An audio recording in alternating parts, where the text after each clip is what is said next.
ngiyayikhetha inkosi yasebuhleni bamaNazaretha. Njengoba silana nje siyamkhumbula uNkulunkulu wethu. uNkulunkulu wayenothando, uNkulunkulu wayenomusa. Siyamkhumbula ngezinto ayesifundisa zona. uNkulunkulu kuthiwa ngelinye ilanga wathi ubaba mkhulu khipha umhlangano uya enhlangakazi, wahamba wathi esesendleleni wawumisa umhlangano, wathi sengikhohliwe kwazisa inkosi eyozala mina ukuthi sengikhipha umhlangano yenhlangakazi. Bangcwele kuthiwa wabuyela emuva ekuphakameni, wabuyela wayoyazisa inkosi. Yayisencane ngaleso sikhathi, isewumntwana. Wafika wayibikela, kwayima ephuma ke eseyoxhuma umhlangano lapho ayewushiye khona. Bantwana benkosi, kukhulu uNkulunkulu asifundise khona. Ngelinye ilanga sasisemseleni, wathi uShembe, maNazaretha niphephile la phakathi kwamatshe amhlophe. Wathi la ngaphandle sebeyagijima bayajahana, bathi akavinjwe ophambili obalekayo. Wathi uyothi uzwa intshebe isibheke phezulu isilele. Wathi nina njengoba nelana nisenqabeni. Kulowo mzuzu inkosi yayisinika isiqinisekiso sokuthi uma ukhethe le ndlela yakhe usenqabeni, uvikelekile, akukho okubi okuyokwehlela. Wathi kunabantu abamthukayo, kodwa uma ngabe umuntu esebhekene nobunzima ubiza yena lo Shembe akade emthuka. Yingakho ethi nje udadewethu ohlala phansi uShembe wayeyinkosi ethethelela nisho ungalicelanga uxolo. uShembe wayebathethelela labo bantu, wayengenankinga nokuthi bamthukile, yize kwakungekuhle ukuthi bamthuke. Kwakungamphathi kahle futhi wayeze akusho, asho nokusho ukuthi uthukwa izingane ezincane. Sengathi uNkulunkulu angasipha unembeza ukuthi sinamathele kuyena, singazenzi izinto ezimbi. Uma kukhona umuntu okuphathe kabi, umthethelele, nisho engalicelanga uxolo lokuthi ukuphathe kabi. Ngiyabonga Nkosi Busiseni ngizwile. Ubuphelele media.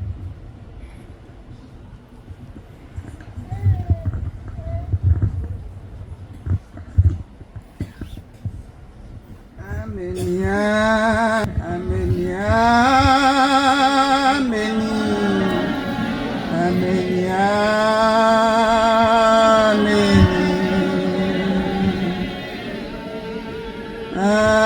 amen ya,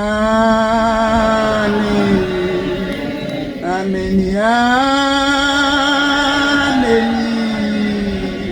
amen ya.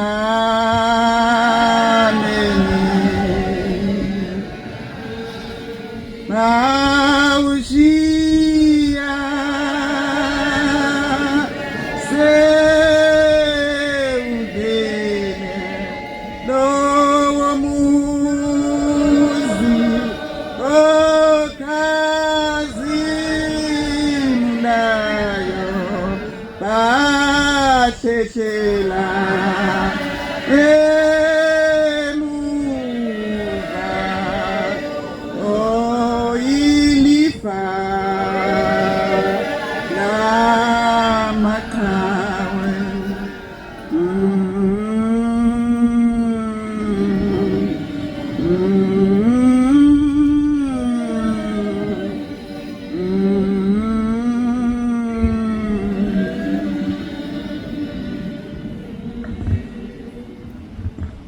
ngiphethe inkosi yasebuhleni sima kubingelela ihamandla lonke lasezulwini sikubingelela abagcotshwa bami omama abayipheza kanye namakhosazana empethelelo. Siyalibonga leli thuba esimnikeza ubaba umfundisi ukube sikhulume ngothingo lwamakhosazana. Mina bangcwele ngathe ngigula umama mangabe engitshela ukuthi ngagula kusukela isemncane kwadlula lapho ngithe ngifunda grade 7 uthena ngangifuma ubume umzimba wonke angade ngigule kakhulu ngisemncane. Uthi umama wayesehamba eya kuthingo lwamakhosazana eseyobika ukuthi naye ingane iyagula. Uthi uthingo lamakhosazana lwaqalaza inxa zonke lathi lo mntwana bafanele edlule emhlabeni enezinyanga 3. Thina bakoshembe simnika ukuphila kwesibili. Uthi wayesemnikeza uvaselina namafutha wathi lengane uyiphuzisa amanzi omthandazo bese uyikhothisa lo vaselina njalo. Uthi mama ke wakwenza konke lokho ekwenza kulengane. Uthi ke enake lengane ngoba yayisize yadlulwa na umntwana wayelama ingakhulu ngokuba intombazane. Uthi emveni kwalokho lentombazane yabe lengane yakhe ke kusho ukuthi isinikwa lokhu kuphila kwesibili isiqhuma ke njengabonke abantu besifazane isikhululeka isingena endleleni efanele. Ngihleze njalo bangcele ngiba novalo ukuthi ngoba ngiphila ngomusa angiphili yona impilo hleze ngangiphiwe uNkulunkulu ngiphila ngeyomusa bangcwele eyangezwa uthingo lamakhosazana ukube thina boshembe lengane sesinikeze ukuphila kwesibili bangcwele. Ngihleze njalo ngithuka ngithandaza neziguqo zonke ngivuke ngithandaza ngithi shembe ungikhumbule ukuthi ukuphila kwami kwesibili ngoba angikwazi ukuthi kunini ngasikhathi sini ngoba lokhu ukuphila engiphila khona kuumusa bangcwele. Bangcwele sicela singomama ukuthi sikhulekele izingane amakhosazana bangcwele ngoba kunenkinga inkulu kakhulu emakhosazaneni. Uthi ngelinye ilanga inkosazana iya edolobheni ithunywe inkosazana mangabe ithunywe lenkosazana iya edolobheni ithi isimiswa omunye umuntu kushuthi ngathi akuyena bangcwele inkosana.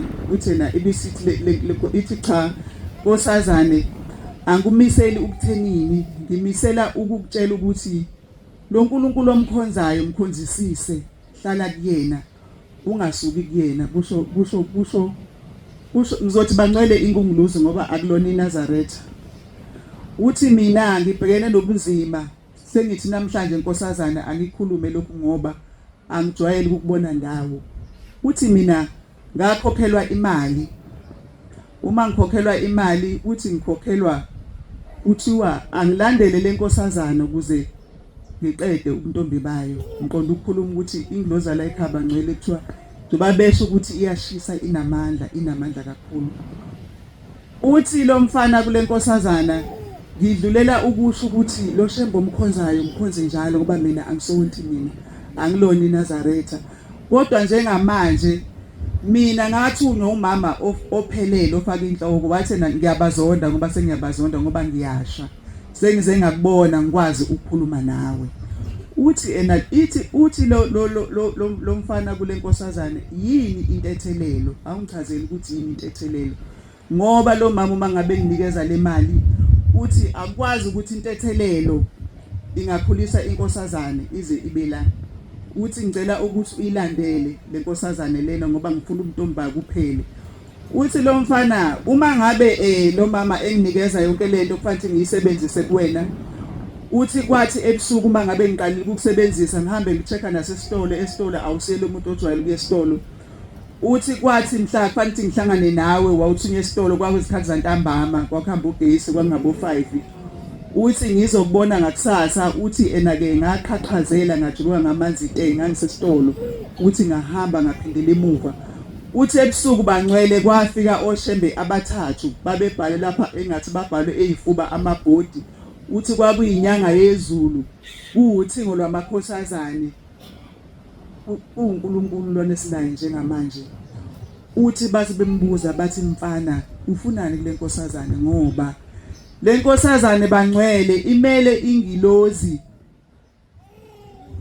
yomgidi lapha esonta khona imele isigubhu somgidi la esonta khona ngiqonda ukuthi bangcwele ingloza yakwathula ubuke istrong kakhulu bangcwele iyashisa inamandla uthi bambuza bathi lenkosazana uyazi ukuthi imele igcawu zakwathula ubuke imele imgidi kufanele ukuthi makuphuma imgidi kube khona lenkosazana ekushayayo uthi lo mfana ngathi uma ngabe ngimbheka ngibabheka labo shembe uthi kwase kuqhamuka ugogo lo gogo owaqhamuka uthi nje wayemhlophe kakhulu lo gogo ngathi uyikhalatha uthi wabe sevula umNazaretha uthi wayeseyifaka eyivale enkosazane uthi wabe lo mfana lona uthi ngaye ngawa ngayoshaya phansi uthi kwathi mangabe sekusondela ukuthi lezi ngane uthi yayivalile amaholiday zizohamba ziye emhlanganweni kaJuly uthi ngoba lo mama wambuza ukuthi yona isale kanjani kwamanye amakhosazana bangcwele siyacela singomama ukuthi sikhulekele amakhosazana ungakhulekele yakhe ingane kuphela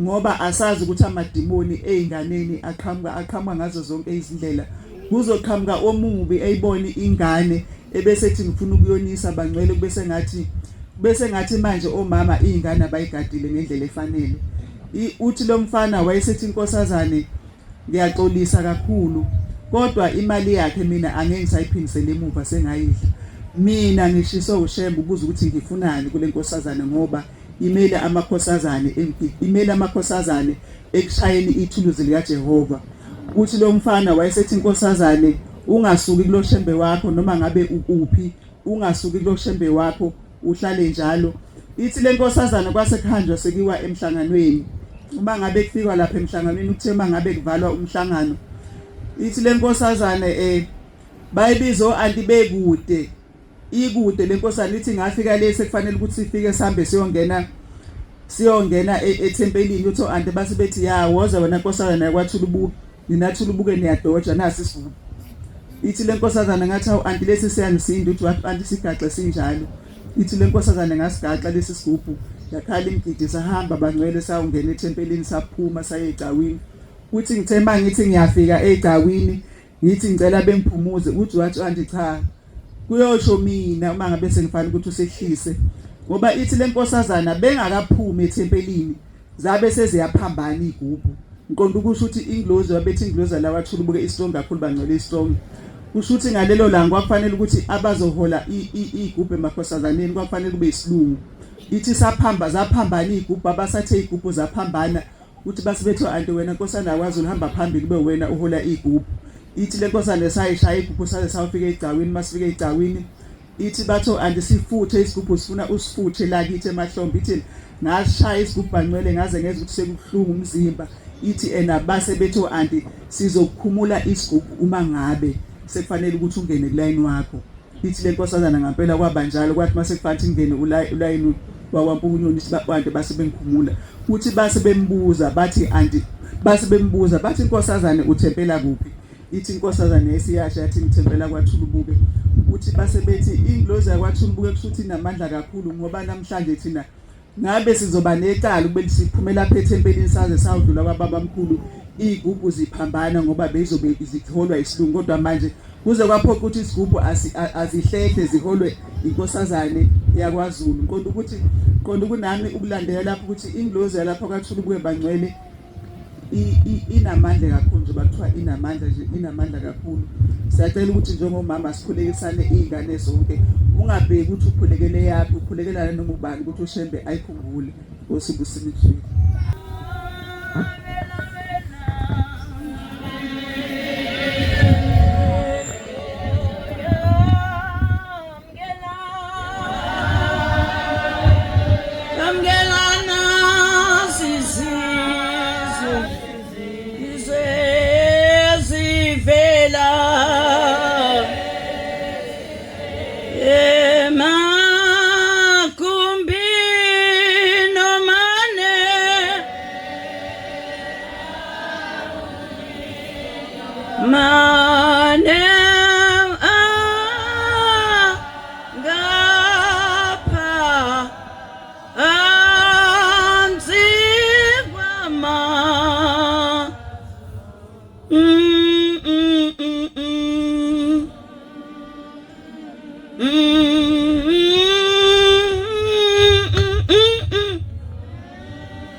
Ngiyayikhetha inkosi yasephakameni.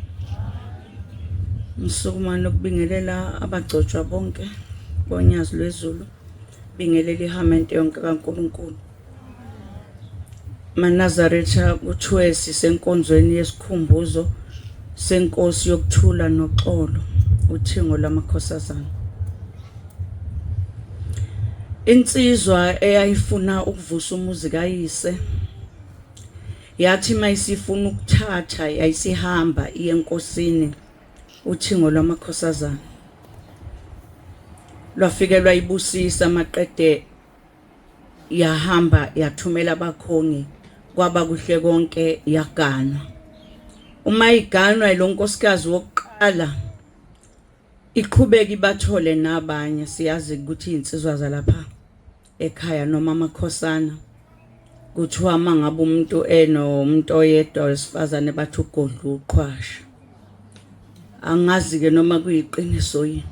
Kuthiwa ke wabe seqhubeka ke lo mnumzane ke wabathatha nabanye baze bababane.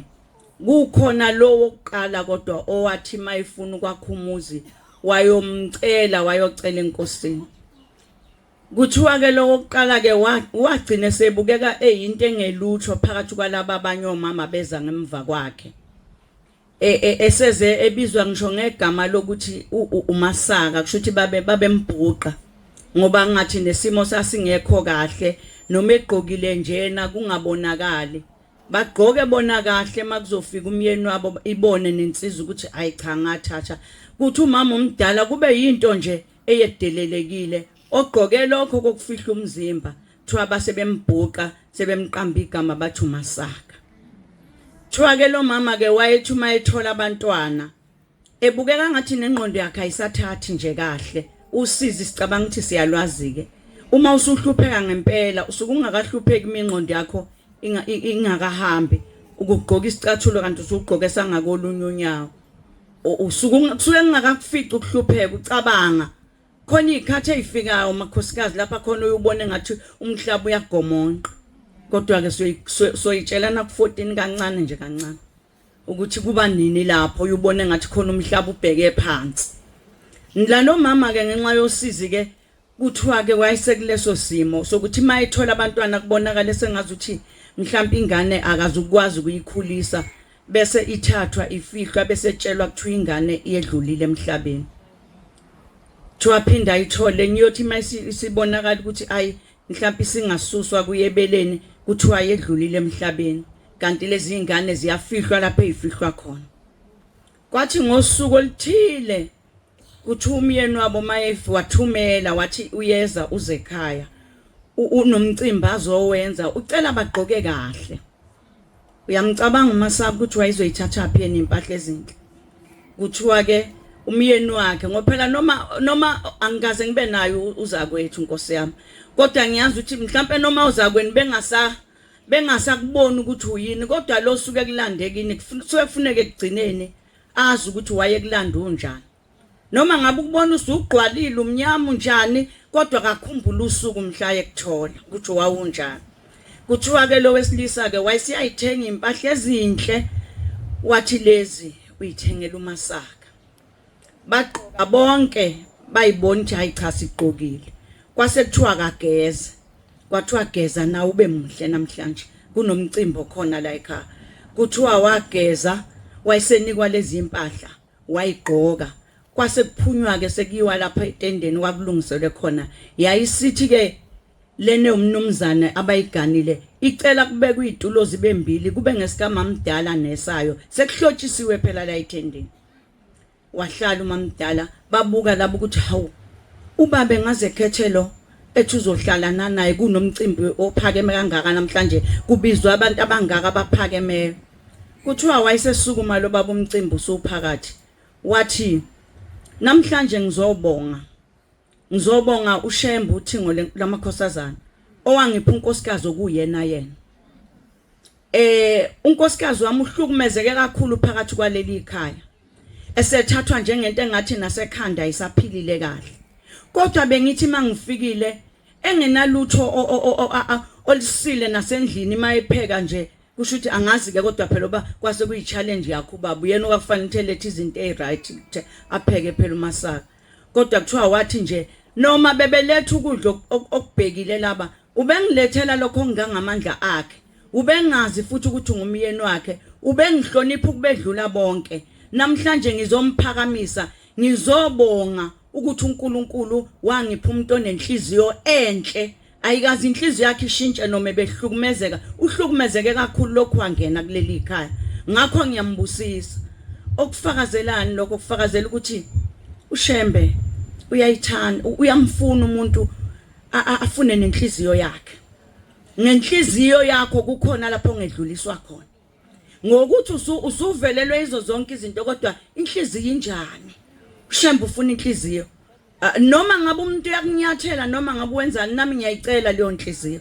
noma ngabe umuntu usetheni kuwena kodwa kuthi uShembe inhliziyo yomuntu nokuthethelela akazange babambele igqubu oza kwabo uMasaka wayilokho bazile nje ukuthi ugane nabo baze bazosala ngosuku lokugcina sekuphakanyiswa lokho okwakubukelwa phansi ngithi ke engabe mina nawe sinjani akukho yini okusenze mhlambe sayibona siphakeme sabukela omunye umuntu phansi okuyena mhlambe oyobonana noNkulunkulu sisale nakho ukuphakama kwethu ngifisa nje ukuthi sazi ukuthi lo okukhulunywa ngaye namhlanje uNkulunkulu owayithanda uxolo ethanda nenhliziyo ithi intshumayelo yakhe esemzini wasegibisila ithi gaze khona lento ayihlale isho njalo mayishumayela athi gaze uyothini wena ngamhlaminwe iqhotha kufanele silikhumbule lo suku maNazaretha uthi noma singanikwa izinto ezingcono kanjani emhlabeni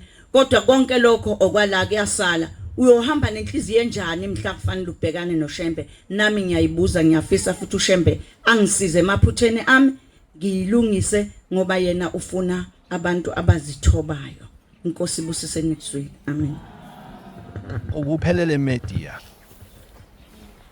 lowo muzi esiyago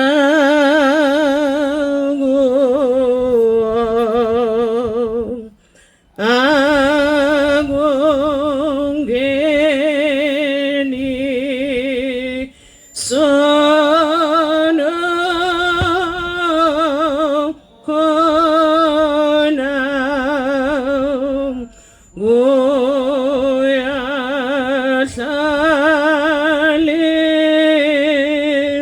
ngwele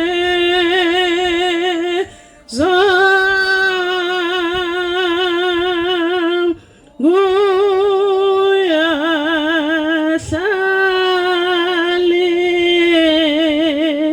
ngwele zodwa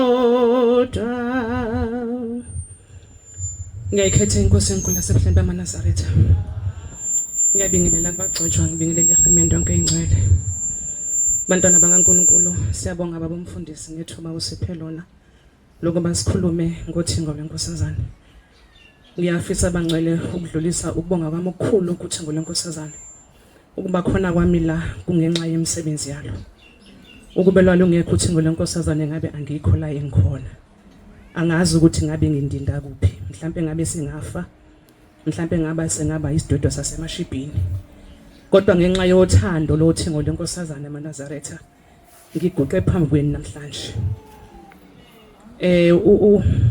emzini wakithi la ngizalwa khona babengekona amaNazaretha izindlu zonke mangaphosisi zila ko10 kuya ko12 kodwa ngenxa yokugana kamama owayesiqhamuka koNongoma eyiNazaretha kwaphenduka umndeni wonke waba amaNazaretha okwababhlungu kunakho konke ke ukuthi umndeni wonke usunjalo usowamaNazaretha kodwa thina esasiyisisu sakho mama sasingalifuni nokulibona isonto sazalwa sababaningi ngendlela eyisimanga sakhula saba u10 sikhula kanye sikhula ndawonye ungeke uzukwazi ukubona ukuthi omdala kulabo bantwana yimuphi kodwa ikhona into ebhlungu eyayenzeka sasingamthanda uNkulunkulu noma sekuthiwani wayevuka umama njalo aphikelele esontweni ubaba mayekhona ngayile emsebenzini aphikelele esontweni kwakuthi thina abantwana bakhe sivele singene endlini sivale sonke makubuzakala ukuthi hawu ani ingane esontweni yilo nalo wabeke sakhe isizathu omunye uzothi ayinanga omunye athi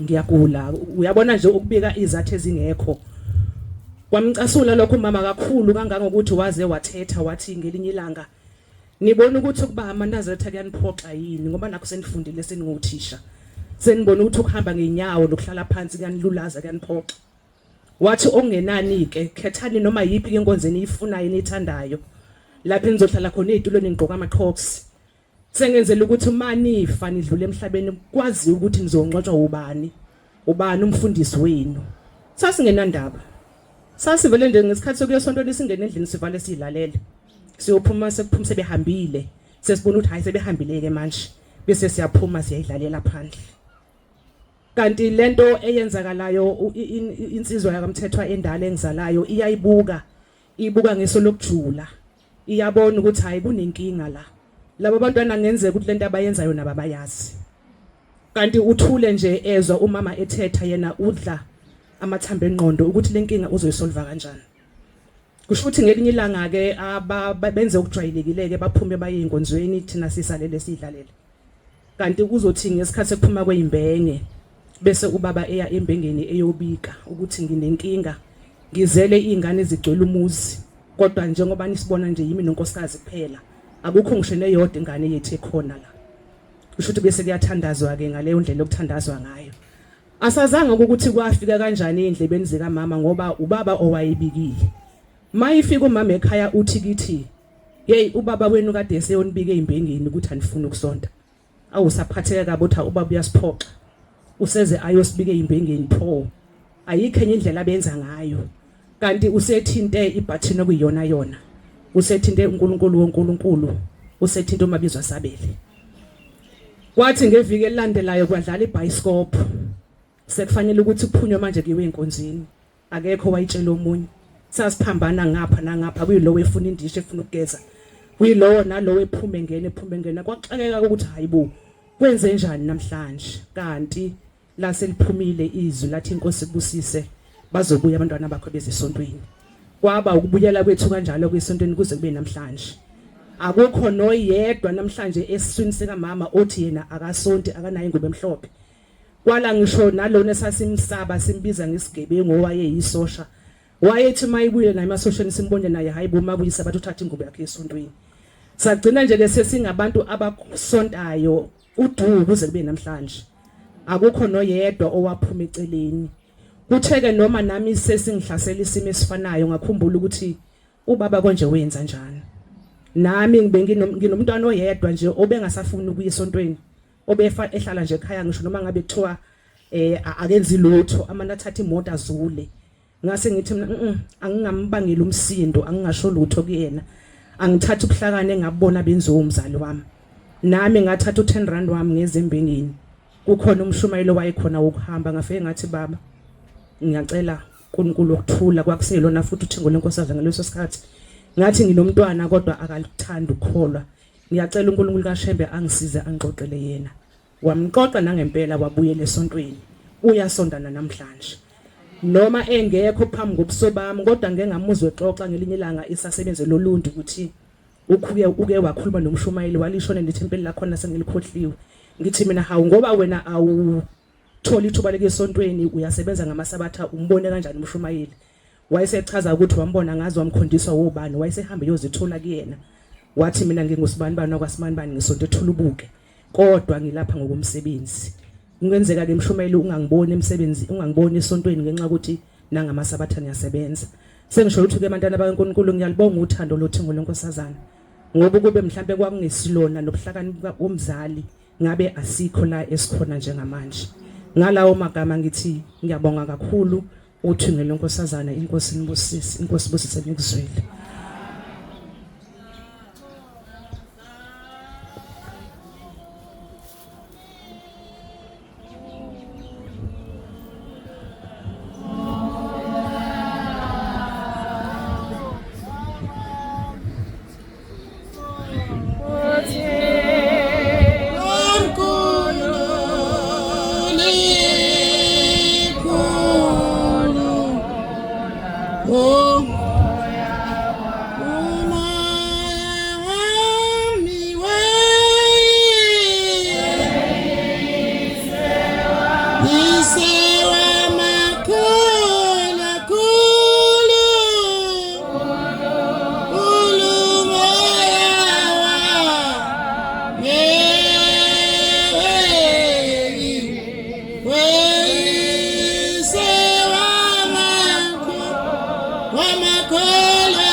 Ngiyayithetha inkosi yasePhakemeni. Ngibingelela abafundisi bami, abashumayeli bami, abakhokheli bami, nehamenti yonke nento abayepheza ngegama loNyasa. uNazaretha ngiyesaba, ngiyagedezela, nginamahloni. Kodwa kulokhu ukuthi angisukumi. Ngizibongele ukuthi ngolamakhosazane nami olwangenzela lona uNazaretha ingcele. Nami uShembe wangisiza ngakade ngishonele umama. Mangishonele umama uNazaretha lokho engitshela ukuthi yena akahambanga. Kwaze kwaphela unyaka owayeshone ngawo ngoba washona ngoJanuary. Kwaze kwaphela unyaka owayeshone ngawo uNazaretha ingcele. Kwaze kwaqala omunye okufanele ukuthi simenzele umsebenzi ngawo. Ngoba sasisodwa sizaliswa amantombazana sinawo umfana uNazaretha ingcele. Elokhu njalo ngitshela umama ukuthi akahamba. Kanti ukuphi mama? Bathi odadewethu bathi asimenzele umama umsebenzi sesifikile isikhathi sokuthi simenzele umsebenzi into ngiyangenzela umuntu olokho engitshela ukuthi mina akahambanga. Ngizomenzela lo msebenzi uzomukela kanjani lokho ngitshela ukuthi akahambanga uNazaretha ayingcele. Lokhu ngiyobika njalo nje ubaba umbuyazi uNazaretha ingcele. Ngibika kubaba umbuyazi umfundisi wala ekhaya. Engibuza ukuthi kati uma wakho wena wabela ukuthi uhlale efika kuwe unyaka wonke usuze waphela uhlale ethi uma wakho ufika ku utshela ukuthi akahambanga. Ngithi nama ngazi abuza ukuthi kati namngcwaba kanjani uma wakho. Ngithi mina baba samngcwaba umama kodwa manje masimngcwabile samngcwaba lawo engaganile khona. Samngcwaba umama kwakuthi kade ngilele uyabona nje ngase ngibikela uNazaretha ingcele ngicela ungabambeleli. Ngase ngibikelwa uNazaretha malishona ilanga lingakashoni ngibikela ukuthi sengizombona umama. Njalo nje ngibikela ukuthi sengizombona umama. uNazaretha ingcele sengihambile ngakhathala ngihambe kubathandazi ngisho abathandazi bala ekhaya ngangihambile ku bathi hayi kungenxa ukuthi uma wakho wancada lapho owaye kade angashadile khona. Umama wangcatshwa kwanqumalo lapho owayengashadile khona umama. Kanti kwenze njani na umbuyazi wayesekhathele inkosi yami ubaba wami umbuyazi umfundisi. Njalo nje kwakuthi mangiphuma la esabathweni ngikhale ngike ubaba umbuyazi. Ngithi ngivuka nomama. Hayi kusho ukuthi ngaze ngasizwa ubaba umama owaye kade egana yena ubaba umbuyazi okuthiwa uMapthelisi. Ntombazana owayehlala khona okuthiwa umshana kamuka wakho umbuyazi owayehlala khona ubaba umbuyazi umfundisi ehlala khona lapha kababa umbuyazi. Njalo nje ngihlale ngifika khona ngoba wayengithembisile ukuthi uzoyisolve le nkinga kamama ukuthi alokho engivakashele ngitshela ukuthi akahamba. Ngase ngithola umama uMapthelezi owayethanda ubaba umbuyazi khona ekhaya kaMbuyazi. Ngathola nathi kathi wena ulokhuza lapha ungamfici umshana. Kathi inkinga yakho yini? Ngimxoxele ukuthi hayi mina nginenkinga kanje. Sekufanele umama simenzele umsebenzi kodwa lokho ngitshela ukuthi umama akahamba. Njalo nje mangimbona athi angihambanga. Kathi wayapi mama ukuphi na? Angitshela umama ukuthi ngikhona khona. Kathi ukuphi mama athi ngikhona. Wagcina wangitshela igama lomuntu umama wathi angiyanga mina kwabani. Wathi nje angiyanga kwabani lapho waye efuna ukungisa khona. Kathi ukuphi mama athi ngikhona la. Umama wakati wathwetshula. uNazaretha mangiya ngakubathandazi basho ukuthi umama wami wathwetshula uNazaretha ingcele ingakho ngayanga ndawo. Wagcina kwakhuluma yena wathi angiyanga mina kwabani. Lapho kwakumele ngiye khona uShembe unqabe nami nedala zakithi zanqaba nami angiyanga lapho. Umama wakufanele ayekho. Wasiyangitshela kumama Mapthelezi wathi hamba inkosi izofika ekhumbula. Ufike ulubike njengoba elunjalo udaba. Ukuthi uma wakho ulokho ekutshela ukuthi akahamba. Ulubike nje lokhu udaba ngalubika enkosini uNazaretha ingcele ngo98 mangaqamba ngafike ngabika kuyisabatha. Uma ngibika kuyisabatha ngabona ukuthi angiphendulekanga ngoba sabika kumakhosazana ngoba makuyisabatha abantu isuke bebaningi abakulayini bayonikela. Ngangifuna yona inkosi kuze ngiphenduleke ngikwazi ukwenza into okuyiyona yona. uNazaretha ingcele kwathe kunjalo sakwahanjwa kwayokobhajadiswa ngayongena emanzini. Uma ngiyongena emanzini ngabuya masinyane uNazaretha ingcele makwathi mase sesingeniswa ngoba kuye ukuthi makuyobhajadiswa bese ngingenisa ethempelini. uma ningenisethweni ethempelini bese niyalwa nitshelwa yonke imithetho yala ekhaya. MaNazaretha angizwanga lutho, akukho engakuzwayo. Imiyalo yonke angizwanga, ngeke ngiqamba amanga. Angizange ngizwe ngoba mina ngangiphokophelele lento eyayingihluphile, engijake uyibika kubaba. Ngilokhu ngibuka ngithi ngathi sengiyabambeleleka ngeke ngisakwazi ukuyobona ubaba lapha ngoba ngifuna mina inkulumo yami ngiyithule uthingweni lamakhosazana eMaNazaretha engcwele. Nangempela MaNazaretha kwathi mangiphuma ngagijima ngojubani ngijawu ukuya kubaba, ubaba wayenikelisa ekhumbula, enikelisa abantu. Ngagijima ngaya khona ngithandazela nje ukuthi ngimthole ubaba. Ngafika ngabika enkosini yaMaNazaretha uthingo lamakhosazana. Baba, nginenkinga la, umama lokhu washo.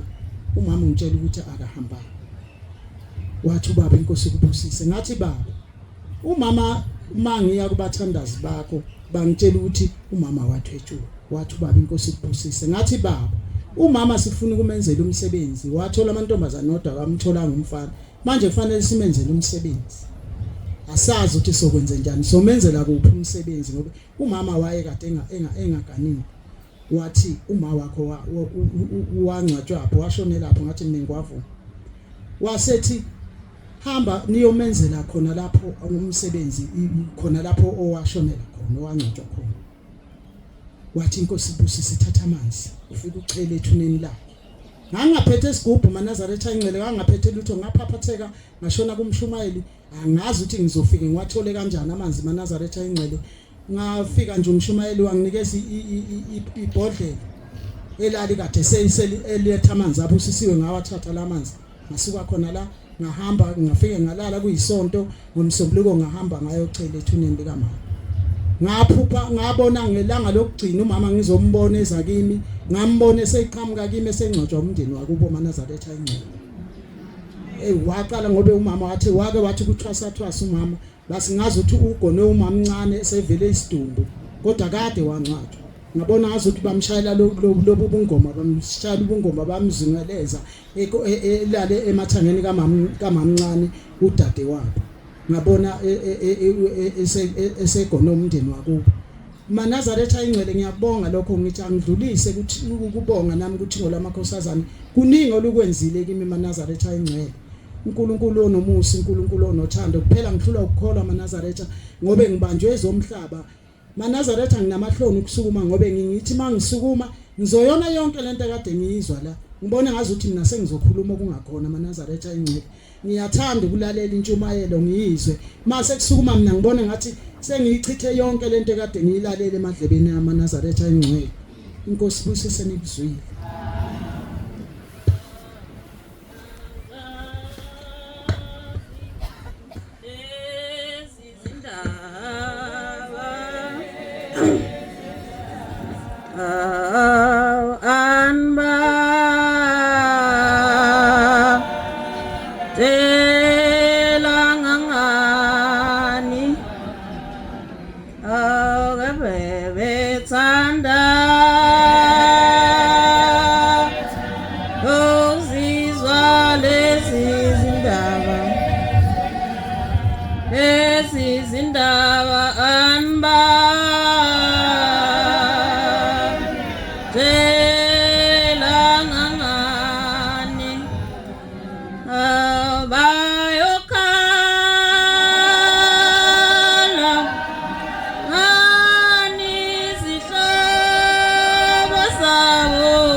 Ngiyakhetha inkosi yakithi ebuhleni bamaNazaretha unyazi lwezulu, amen.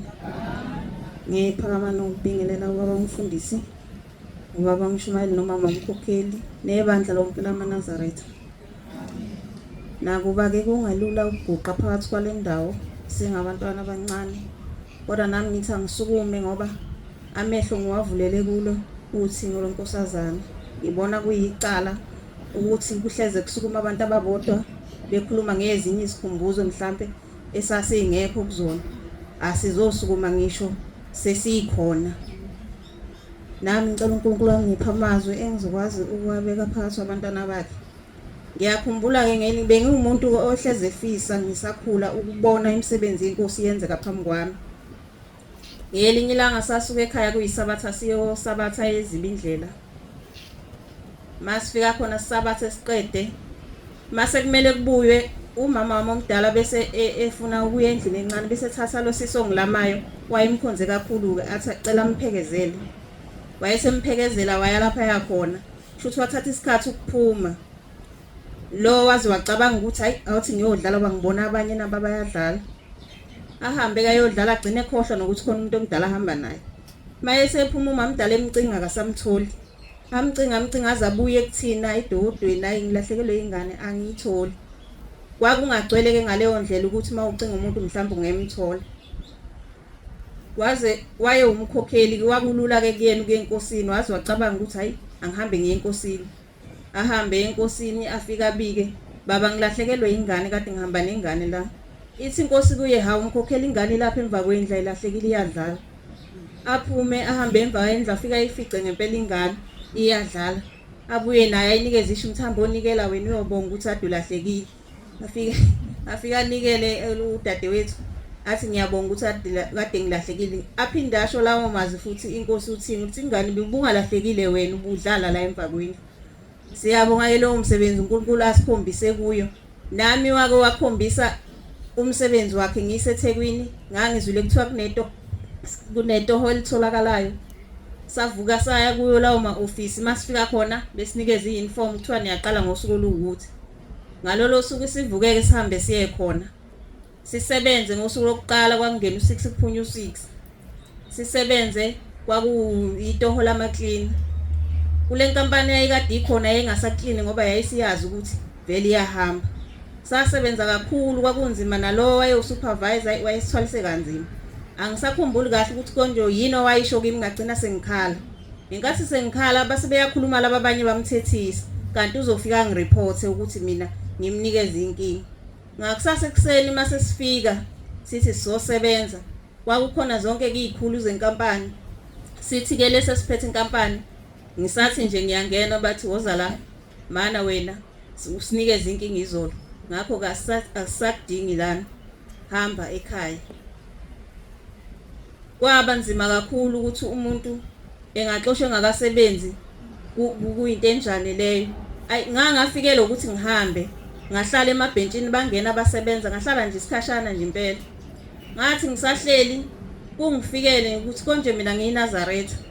Ngizwe abantu besho bethi uShembe uba khiphile ezingozini zemgwaqo engekho ngokwenyama ekhona ngokomoya. Abanye bebedutshulwa abasindise ibhamini ngokomoya engekho ngokwenyama. Nami ubengengikhumbuleni ngalesi sikhathi ngoba ngiyawudinga lo msebenzi. Ngingathi ngisacabanga lokho ngaphinde ngakhumbula ukuthi konje nginefoto lenkosi uthi ngesikhwameni. Ngilikhiphe leli foto ngiliqhase la eduze kwehlombe.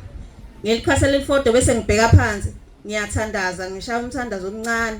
Inkosi ngicela ungikhumbule ngiyadinga leli toho.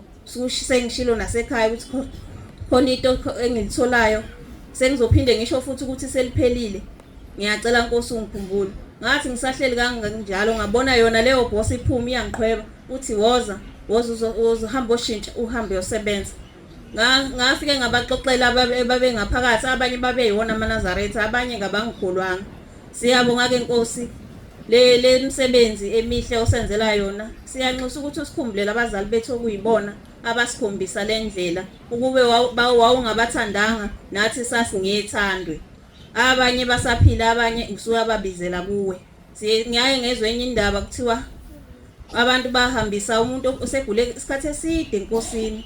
Bathi bazomcelela nje ukuthi inkosi imphumuze usegule kakhulu okungcona aphumule. Kuthiwa yathi inkosi kanti nina amaNazaretha nanizwa ngubani ukuthi umuntu ethuneni uyaphumula. Ngalawo mazi ngiyacela ukuthi asikhumbulele bona bengacindezelwa yithuna. Nami lawo mazi uNkulunkulu angiphe wona Nkosi kusise eningizwile.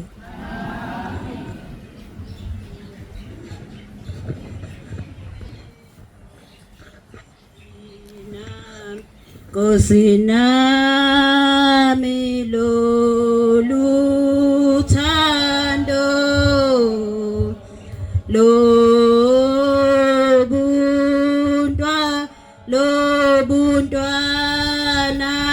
ngizofela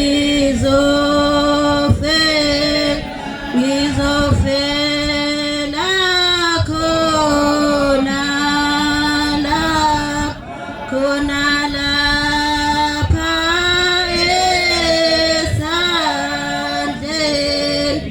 esandleni sakho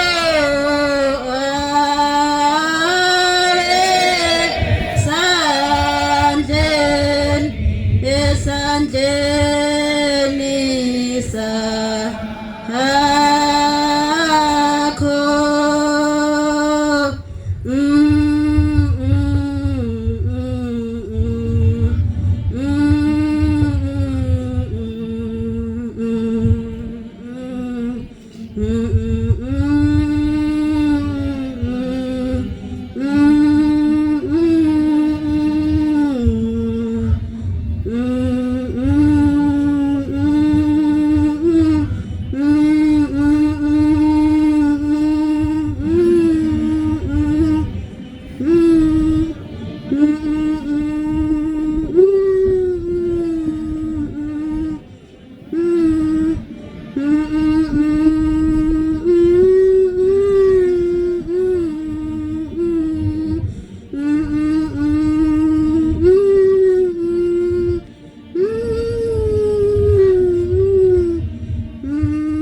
Yasebuhleni bamaNazaretha bangcwele nginovalo ngiyasaba ngicela ukubingelela umfundisi wethu ngibingelele umshumayeli ngibingelele umkhokheli wethu ngibingelele omama ngibingelele bonke abantwana bakaNkulunkulu bangcwele ngizokhuluma nje indatshana encane lapha nekhaya kithi babengeyona amaNazaretha nomama wayesayoni wayelandela ugogo ekhaya kubo wamama kwabeyisayoni umkhulu kodwa wayengayisontweni kwakugogo nje nezingane zakhe abayesontweni kodwa umuntu wayethanda kakhulu ukulandela ugogo kwakuwumama wayethanda ukuyesontweni nami ngimlandele ugogo basasi umama washada mina sengitholile hayi qhubeke umama qhubeke napha afika ashadela khona kwaManqele wabe seqhubeka nenkonzo yakhe yesayoni abayisayoni hayi aphinde umama shothi aendele kwenye indawo abuye eze ekhaya kubo nxa ungahlaliseki kahle lapha ehleli khona wabuya weze ekhaya kubo wazohlala khona ekhaya kubo basemnika inqiwe eduzane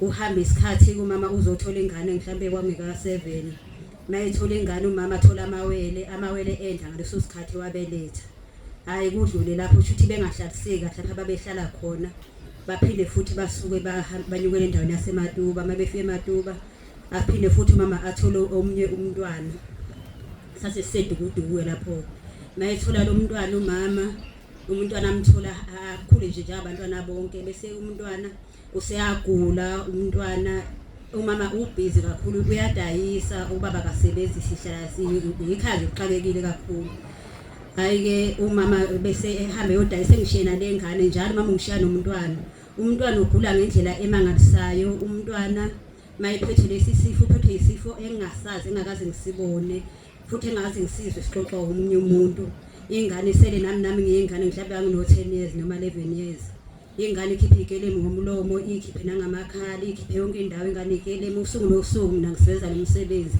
nginakelela lengane umama naye abuye emsebenzi lapha ekhona udayisa khona buye ezobona lengane athi njani ingane namhlanje ngithi mama namhlanje kube mawala kakhulu lokho ngibonile enganeni aqhubeke futhi mama futhi adlulisa izinto kwaphinda ahambe aye ukodayisa ngisale nalengane ingane iyagula ingane isikhathi eside kwangicanga ukuthi kwaba zinyanga impela eziningi ukuthi angumntwana nami hayi agcina mama ethi asayi manje kodayisa uzohlala kade lengane yabona nathi izizuku zalengane futhi sikusele kancane ihambe yagcina ke ingane idlulile emhlabeni nginaleso sifo sewaye engasadli kwangasenzeki lutho hayi adlule lo mntwana kaMama umama aphinde futhi athole umntwana wathola umntwana wentombazane ngicathi lo mntwana washona ka7 kwase waphinde wasethola lo washona nalona aphinda athole ingane ngicathi wangeka9 maye umthola lo mntwana umama naye futhi ngokunjalo agule lo mntwana agule isikhathi eside nalo mntwana lona nawe ugula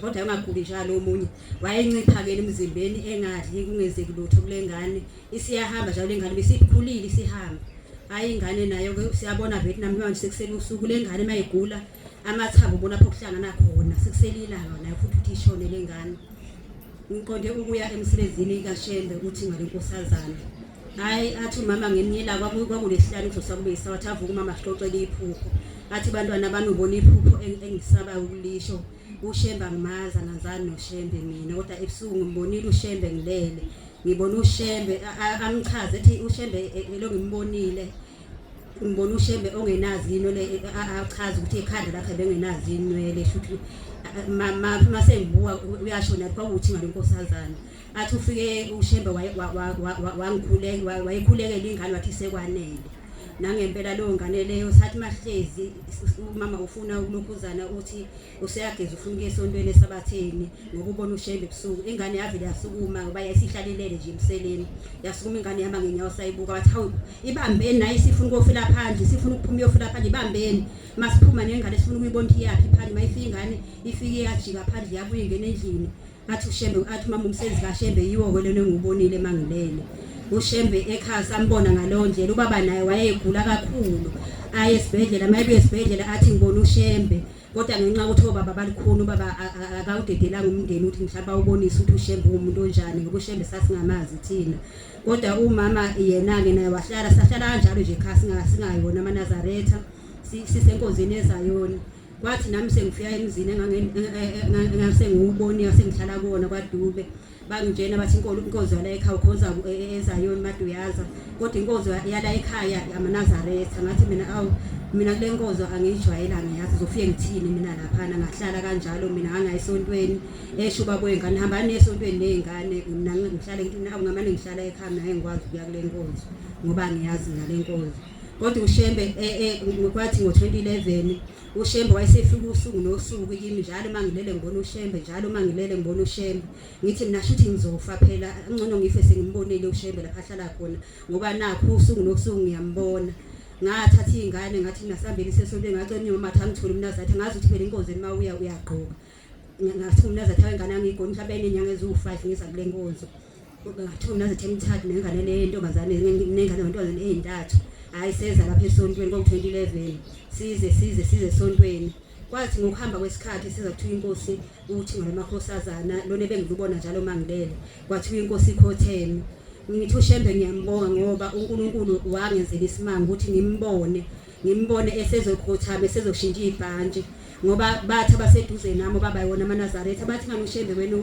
basho ngegama laba babelisho bathi uShembe wena uhambile nizokhonza muphi uShembe kuzoba yini kodwa ngathi ngoba sengimbonile uShembe uNkulunkulu uzolakha icebo ngithandaza ukuthi uNkulunkulu uzolakha icebo ukuthi ngimbone okuyena yena uShembe ukufanele ukuthi ngihambe naye manje ngisuma nokuphamisa udumo olukhulu lothinga lenkosazana ukuthi uShembe ngambona ngothinga lenkosazana ngangaqali ukumbona ngelinye ilanga ngathi ngisedolobheni eMatuba ngabona lapha phambi kwaseShoprite kulungisa indawo ukuthi kuzongena inkosi yamaNazaretha uShembe uyeza wasusuya imoto ngabona ukuthi begijima sihlezi njalo emashetheni sihlalele nje ngabe sengiboleka iduku komnye usizi ngathi ngiboleka iduku nami ngithwala ngifuna ukunikela inkosini uShembe wangeboleka ngathwala iduku ngahamba uShembe abantu babe ngolayini ngapha nangapha hamba phansi kwabo mawufika ubeka imali ufuna ukukhuluma kodwa mina ngizokhuluma ngakhuluma kodwa unye ngakhohlwa ngathi ngiqhaqhazela ngimsaba ngathi mina uShembe atubani ngoba mawusondele eduze kwakho uyasabeka ukhohlwa into ngisho ukuthi uzoyisha ubusayisho